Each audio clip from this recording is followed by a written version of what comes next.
Record. Oops. Move. Okay, whole new ball game here. We're gonna have a dog come up. Maybe many dogs come up. But anyway, this is Grindhouse Resurrection. See? New ball game. And I am 42nd Street Pete, aka Pete Shirella. This is Introduce Yourself. I'm John Shatzer. I am Pete's helper in this. Well, actually, I think we're probably partners in the whole damn thing. Yeah, I guess we're kind of there now. Yeah, because I'll indulge for the two of us because he actually has a real job where, you know, basically we know what a useless fuck off I am. So, anyway. But, anyhow, if it wasn't for him and a couple other people prompting me to get back into this thing, I would have just said fuck it. But unfortunately, I don't feel like saying fuck it because there are very few people that I know of that are trying to keep the legacy of the Grindhouses alive, and we're two of them. But of course we have help. If it wasn't for Eric and Angie Wright and their participation in laying this whole thing out, we wouldn't have it. So it's all good. And John's been great at this whole thing, basically editing the whole thing and laying it out and stuff. Well, I appreciate that. I will say that I made some mistakes my first time around, but we'll get better next time. But I'm real proud of what we got here. There's just so much good stuff in here. And unlike previous projects that shall not be named, we're not as, I don't know, restricted as the old ones were. So yeah, for whatever reason, and we didn't, you know, the sad part is a lot of us really didn't know what was going on. And it's myself included because I trusted the wrong people and didn't realize some of the animosity that was being shown to some of the writers. And to be honest with you, I'm not even going to consider myself into this thing as a professional writer because I don't think I am, but I'm a little bit better than most. But most of the people that were contributing and are still contributing aren't really professional writers, and they make mistakes, and they shouldn't have been jumped on for the mistakes. But unfortunately, like I said, certain things were taken out of control. But when you look at this, what we've put in here, and it's when you look at the old format and how spread out and weird and wasted space there was, as opposed to the new format where we're basically not wasting any space. It's a whole different thing. Plus, we're covering, things that other people don't cover. What do we got here? From G.G. Grain, we got A Whore for the Bride, the counterculture crisis of faith, Christianity, and devil man, which is great. Devil nun, rather. You gotta have devil nuns. There's a great article in here about Grindhouse Paperbacks from Robert Fries.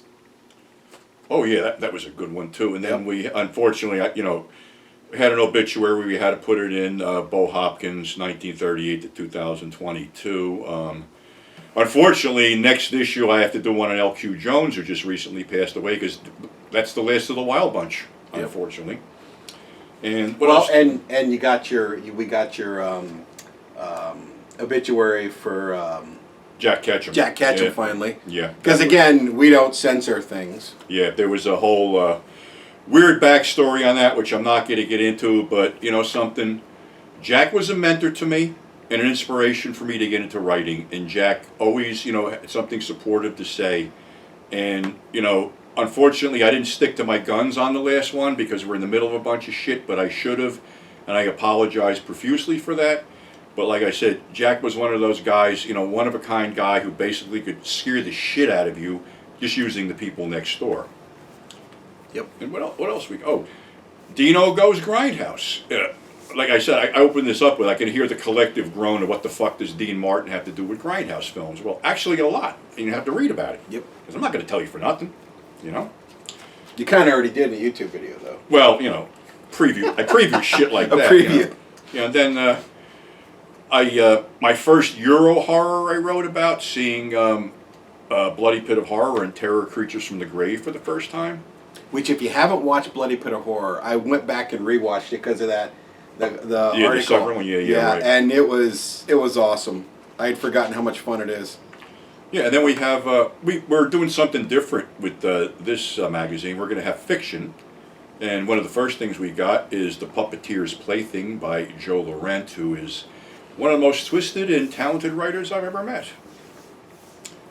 And what else we got here? Oh, hey, Stephen Bissett. Oh, Yeah, that's epic. It's Steve Bissett. I've known Steve for over 30 years. We met at the Chiller Theater Convention. We used to run into each other at the AVN show down in Atlantic City, New Jersey. And the Liquidators, I used to wholesale to him. So, contacted Steve, and he wanted to be involved. Then we have Eaten Alive by Evils. Eaten Alive by Any Other Name and the Lesser of Multiple Evils by Stephen Bissett, which is an epic fucking article here. Great stuff. And what else? Let's keep going here. You talk about David Phillips? Oh, Dave. That was pretty awesome. What was he did the film restoration? Film restoration, Too Clean, yeah. which is interesting because I think some of us have seen, are so used to beat up copies that it feels weird when they're nice. Yeah. And Dave actually designed the New York City Liquidators t-shirt that you could pick up on Teesprings at 42P Sleazy Tees. It's another shameless plug here. Something else I came up with, a really offbeat role for Klaus Kinski in God Said to Cain, where remarkably he's pretty restrained in this one as an Avenger, you know? That's Klaus Kinski. Yes. Restrained. Yeah, I mean, have you seen that one? No, I haven't yet. I got to dig that one out. Yeah, I think I gave it to Eric. Eric might have a copy. Yeah. So I'll check it out. I picked it up on that Vengeance Trails thing from Arrow Film. Then, of course, I said I was going to continue the wrestling, and I have The King and the Maniac, when it was real as you can get. And the King was King Curtis Iaukea. The Maniac was Maniac Mark Lewin. These guys wreaked havoc all over the Pacific, in Australia, New Zealand, Malaysia. Mark Lewin actually married a Polynesian princess, and Curtis was completely fucking nuts, and you'll read about some of his exploits in here. He was one of those guys that really embraced blading, and I'm not going to say anything else after that one. Let's see, what else do we got? So what do you want to know about 42nd Street? I went back to a little bit of a tour about, walking up and down on either side of the block, and, anybody who's read All Bag of Crazy knows some of my exploits in that, and there'll be a follow-up to All Bag of Crazy, hopefully, shortly. And then I go into True Tales of the Squared Circle, when one match sold out Shea Stadium, and that was the Bruno Sammartino, Larry Zbyszko cage match, and I go over the whole build-up, how it happened, what happened during it, and, what happened after it. Yep, that's a great one. Here we got a picture of good old George the Animal Steele here. Wonderful guy. What else do we have here? Well, the Grindhouse Paperbacks, which you talked about. Yeah. With, Robert Frazee. Oh, hey, can I go ahead and do a mea culpa here? Sure. There's a really awesome article in here, 3 Shocking True Mysteries, and because I am a first-time editor, I screwed up. That should actually be credited to John Reber. How do you say his last name? Yeah, I think it's Reber. Yeah. And I accidentally got Pete's name on it. So, John, if you're watching this, I screwed up. And if you guys get a copy of the magazine, and I hope you do, there's a little correction slip in there. But I want to give John credit because that's one of my personal favorites from this first issue. And it talks about 3, I guess you'd call them porn stars? Well, I guess starlets, softcore actors or something like that. John's got a website, JR Exploitation, and he's really into this stuff, and he really comes up with some cool stuff, so I would check that out, and we're hoping John's going to continue with this, even though little faux pas there that I didn't catch myself, which pisses me off because I'm supposed to be on top of this shit. But he does a real deep dive, and it's amazing. If you guys are interested, it's worth reading. Then we go to our Grindhouse Fiction Selection number 2, Wrong Place, Wrong Time, written by me. And I wanted to play around with something, basically taking true events and creating a fictional tale around them. And being that, I was over there so much and saw so much and, knew so much, I took some stuff and put it together, and it was different because I had to come to a fight scene, and all these fight scenes are overblown, long, and to be honest with you, a fight really is quick, nasty, and over with in about a few seconds. So I wanted to put that into the context where it really happened, not draw out this fucking Western type barroom brawl. And it really took me a while to try to figure out how to do it, but I think I succeeded. I think people are going to like this. And this is going to lead on to something else, a project I'm doing, which is called Two-Fisted Tales of Times Square, which is going to be a whole book of these fictional tales. So that's going to be cool. I'm hoping that'll be edited up shortly and out. And for us old guys here, we were the Monster Kids, and this goes over, I'm going to hold this up here, Monster magazines, and how we had all our information wasn't on the internet, boys and girls. It came from Monster magazines, and we had to wait and see when these things came out because some were quarterly, some were yearly, some were bi-monthly, some just came and fucking went. And there's always a backstory behind all of them. So I did that whole thing there. And what else do we got? Zombie films that have no bite. Basically, it's zombies that basically don't eat anybody. They just fucking kill people. And, some are good, some are bad, some are indifferent, but I don't think anybody's ever, we all know about the Fulci, the Romero stuff, the Bruno Mattei stuff, where, they're flesh-eating zombies, but other things that happen involving zombies were also cool, like Shockwaves and Garden of the Dead and other ones. Yep. So, I'm glad you mentioned Shockwaves, because that's one of my personal favorites. Yeah, Shockwaves is cool. Yep. And, something else that really I didn't get to touch on before was the first black porn classic, Layla, which, basically was produced by African Americans, starred African Americans, and had a really great soundtrack that I think was released as an LP. And I go into this whole, thing about, me seeing it because, hey, fuck, I went to see everything back then, and experiences. And I also, I took something out of, did I do this? Something with Al Goldstein, I think I took out. His, I did.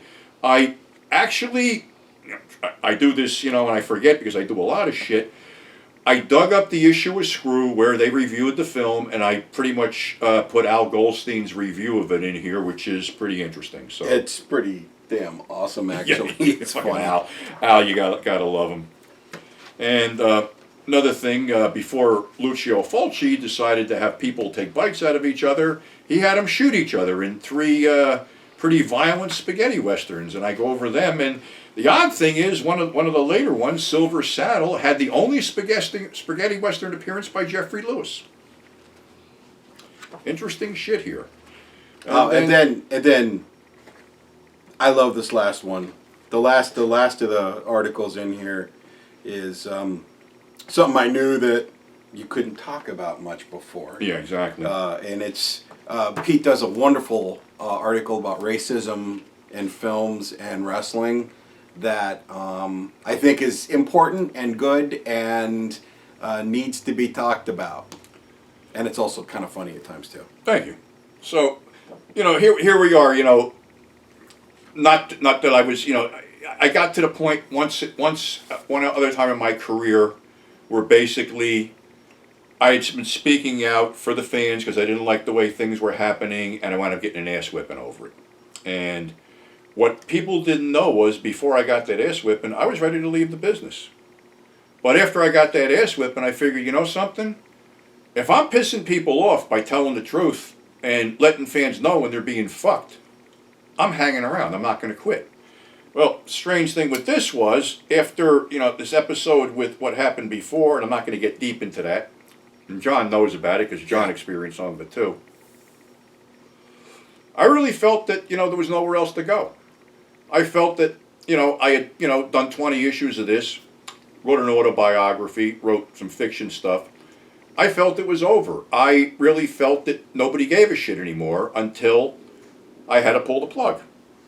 And in pulling the plug, I found out how many people actually did give a shit, because you're obviously one of them, whoever's watching this, people that are watching this, and other people said, you going to continue with something? And I'm like, I don't know. And then John called me up and he goes, listen, well, tell him. You can fucking tell him. Well, I didn't like how things ended, and I'm not going to go into detail because it's not my business, but how things ended did not end well. And I always felt like the spirit of the name Grindhouse is in the magazine, and the spirit of it is you just tell it like it is. And Pete just basically tells you what he experienced. He's not giving you any commentary on it. And I just thought it was important, especially in today's society where people want to keep erasing things or pretending things didn't happen or whitewash them or clean them up. I think it was important for us as fans to have a place where we can go and still remember, or in the case of many of you that never experienced it, would still understand that this is how it was. And I'll be honest, there's some stuff in here that's might be, if you're a snowflake, offend you a little bit. But I think it's important to realize that this is truth. And except for the fiction, obviously, but like the articles and the conversations, these are made and done by people that I don't want to be forgotten because they're not socially acceptable or that kind of thing anymore. Yeah.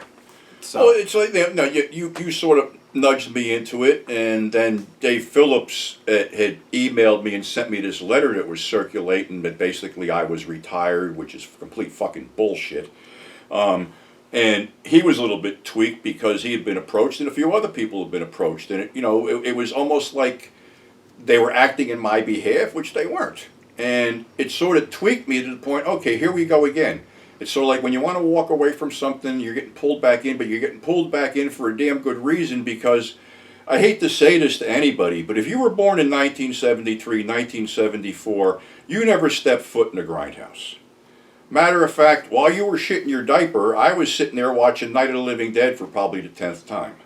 Or getting blown by a hooker. I'll be that fucking crass and shit like that. As a matter of fact, I might even call my next book, If You Haven't Had Your Dick Sucked by a Hooker on 42nd Street, We Have Nothing to Talk About. One of the things I had said years ago, that if you didn't leave a puddle of bodily fluid on the floor of a Grindhouse, be whatever it is, we have nothing to talk about.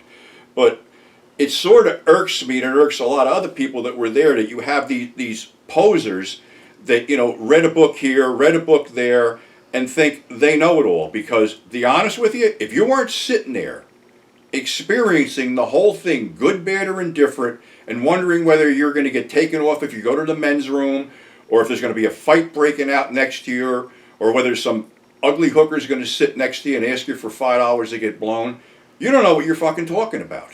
And I only talk about this stuff in the context of what I've seen and where I've been. And for somebody to say that I make this shit up, how the fuck possibly could I make this shit up? And I get this crap from a bunch of people who are like way younger than I am and have no fucking clue what my life was at all. Yet this seems to be like, yeah, it's fucking bullshit. No, actually, in some cases, I wish it was fucking bullshit, because some cases I nearly got out of fucking places with my skin.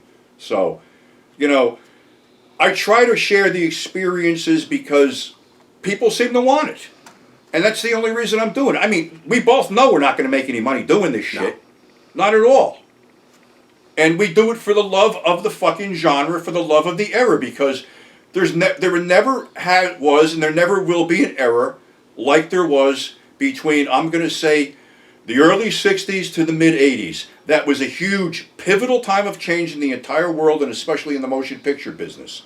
And to dismiss some of this stuff as garbage, and to say it's junk, and to say it never happened is complete fucking bullshit. There are still a lot of films that have slipped through the cracks, a lot of films I haven't discussed, a lot of films that John hasn't discussed, and a bunch of the other writers that are still with us that haven't discussed. And we're all in this together. We're not in this to make a buck. We're not in this because of fucking ego. Because, to be honest with you, I had an ego, I'd be shilling shit every motherfucking day of the week, and I don't have to do that. I don't have that type of ego. I have a DVD line that's consistently selling, and I get a couple bucks every year from it. I'm not wealthy. I'm not well off. I do this because I enjoy it. Not because I have an ego, not because I'm in competition with anybody, or not because I'm definitely not trying to impress anybody. Because I'll tell you one thing I don't get in this day and age, I don't get laid. So, here you go. See, now that's the kind of unfiltered Pete that we're going to have in this new magazine. I, as the editor, I'm not going to filter Pete, and if you're interested in writing for it, I'm not really going to filter you. And I don't know where the line in the sand would be where I'd be uncomfortable enough, but please don't try to get there. Just if you're interested in reading it, or if you want to contribute, we're all just fans here, and we're having a good time. And this is from fans, Yeah. for fans. Yeah, I mean, it isn't like we're going through Amazon and letting them make, the money first before we get to touch the magazine. We're having it done by a local printer. The money stays in the state of Ohio, doesn't go out to fund some jerk-off's fucking space ride. And another dick rocket to the moon, dick rocket or Mars, to the moon, or whatever. And, the door's open. Like, if Something Weird Video hadn't opened the doors to me over 30 years ago, if Al Goldstein hadn't let me into the office of Screw Magazine to do research over 30 years ago, and if Mike Vraney hadn't taken a chance on me over 30 years ago, and the same with Mike Razzo, I wouldn't be here. Well, so the door is always open. And you opened the door for me to write for your previous magazine, and I wouldn't be doing this if it wasn't for Pete. And I helped Eric and Angie. So it passes forward. And it's like, we're a community of, like-minded people, and it isn't only like, hey, if Eric and Angie from Midnight Magazine wanted something, and I just did something for a Strange World thing, Mike Haas with the spaghetti western stuff, we swap, articles back and forth. Yeah, his stuff is so good. Oh yeah, he's great. Haas, yeah. Those spaghetti western digests, it required reading. Mm-hmm.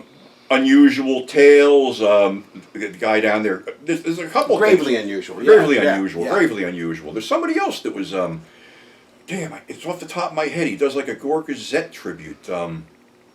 Dangerous Encounters from down in Florida. And these guys, could you do something for me? Sure. But what do you want? Nothing. That's what I do.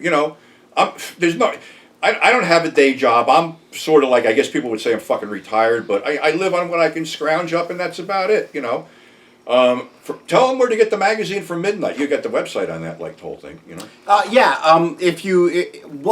If you want to get Midnight Magazine, you can go to Big Cartel and search for Midnight Magazine, because he goes through a Big Cartel site, which is a retail place for smaller guys. They don't get screwed over by Amazon.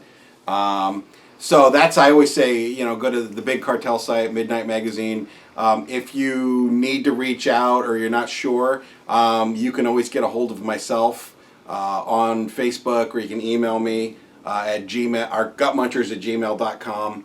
And I know Eric also, if that will be on in his store. I know that. Yeah. And this will be available from the Big Cartel. But I encourage you, if you want to get one of these, to go through Pete, because he's running some specials. And I think, we're all keeping it local, so we're trying to keep it small, and we use a local printer. And it's just, again, like Pete said, nobody's going to make any money off this. We're just hoping to be able to keep doing it. Well, we got let's see, I'm trying to think. What just sort of fucked me in the ass was they just raised the damn postal rates, because I was trying to do. I'll tell you what I'll do. I'll go right now, for anybody who's watching this, $11 shipped, $1 above the cost on the magazine. Like I said, we're not going to get rich with this whole thing. We'd rather you read it and give us your opinion of it, good, bad, or indifferent. And, so right now, if you see this, $11 shipped from me, you can email me. Well, I got a PayPal.